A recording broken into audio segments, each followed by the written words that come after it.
welcome to SBÄM Fest. We're here capturing 2 days of live music for you. Cool. And right now, here with me is Carl from the Descendents. Carl, it's a pleasure to have you in front of the mic. How are you doing? To be here, man. First of all, how does it feel after such a long time, an uncertain time for live music? How is it to travel to another country again and play festivals like this and see a lineup like this? It's a big family reunion, you know. I mean, on this bill, I mean, you have the do-nots, you have, the souls. It's very much, it feels good to be back out and with our people, you know. Did you?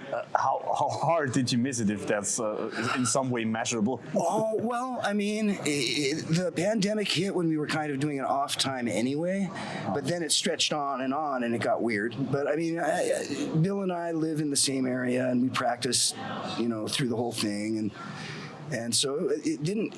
I think the lockdown was worse for people who live in apartments and stuff. I mean, Bill and I were old guys. We have houses and wives, and it was all pretty easy for us. I mean, I didn't mind being home for a while. I think it's the longest time I've been home since I was in my 20s. Yeah. So. But you found a way to distract yourself. Oh well, yeah.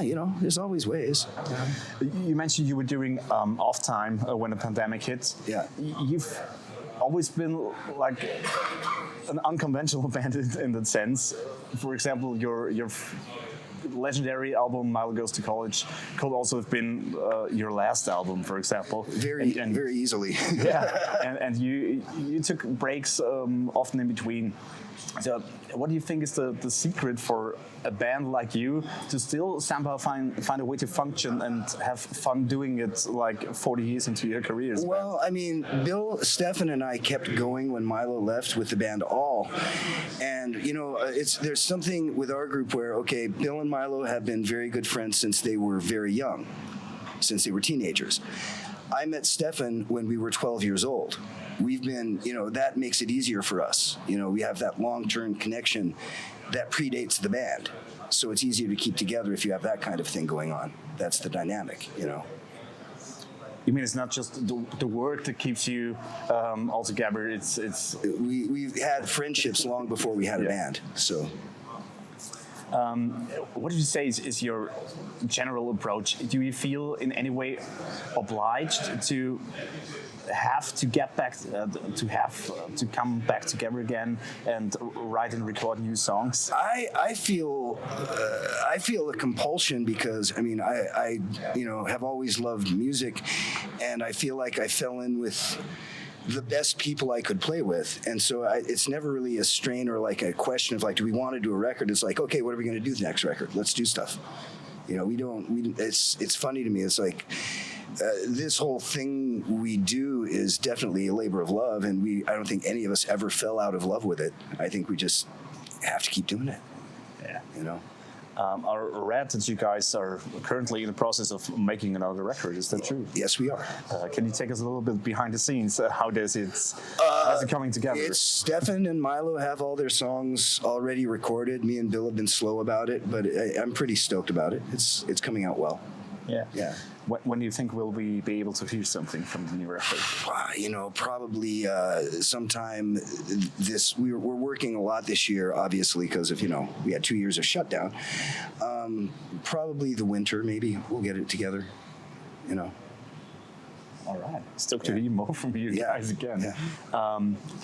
So, anything else that is going on behind the scenes? Is there like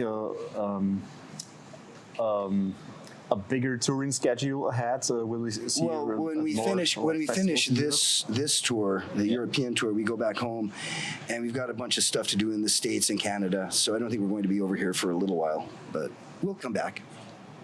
Maybe with the new album. That's definitely with the new album. We'll come back. We have to. Anything else that's going on behind the scenes at Descendents you want to let the people know? This is your behind the scenes, I don't know, man. We're pretty open with what we're doing. I don't know. I know during the pandemic, we all got really good at cooking. I don't know. So maybe on this tour, we'll actually, display our skills to each other a little more. Yeah.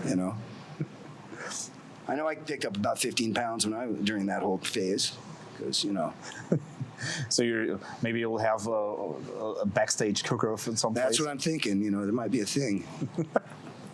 Great.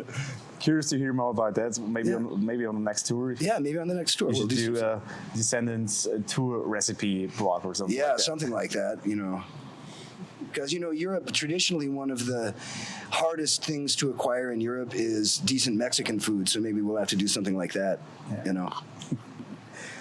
Do you guys are like recognized as like one of the first or the first bands in punk rock that wrote punk songs about non-punk topics like ordinary stuff like relationships and fast food and skateboarding and farts. Yeah. Do you think it's weird that you guys are still considered like a nerds band for talking about ordinary stuff? I don't know. We're inside of it, so we don't see it. We're just, the whole idea is kind of first person nonfiction. Like what we write about is our lives. It's not, there's nothing fantasy about it, you know. It's just, this is what we are, you know. What you see is what you get with those lyrics.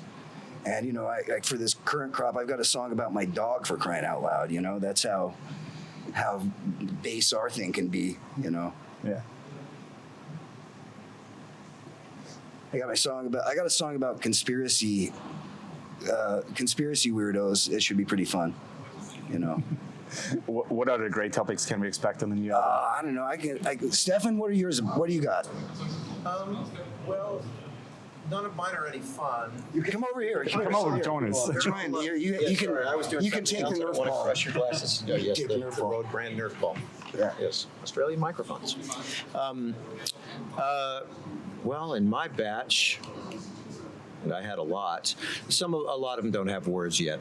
There's that, but I think a lot of them are, you know, love song related. There's some of that. There's some of that. I have a couple that were about frustrating people in my life. I have some negative ones this time. Yeah. Mine are all negative. Yeah. Not sure where Bill's are at yet. Milo's got a range of like everything from Negative Nancy to love songs, you know. Yeah, I mean, we do a lot of those. Yeah, I think, you know, usually it's almost like we're documentarians of our lives, only through the eyes, you know, fucked up by the things we grew up watching and listening to, I guess, you know. Do you have some songs that it feels weird going back to after like 20 years after you've written them? It's not for me. You know, when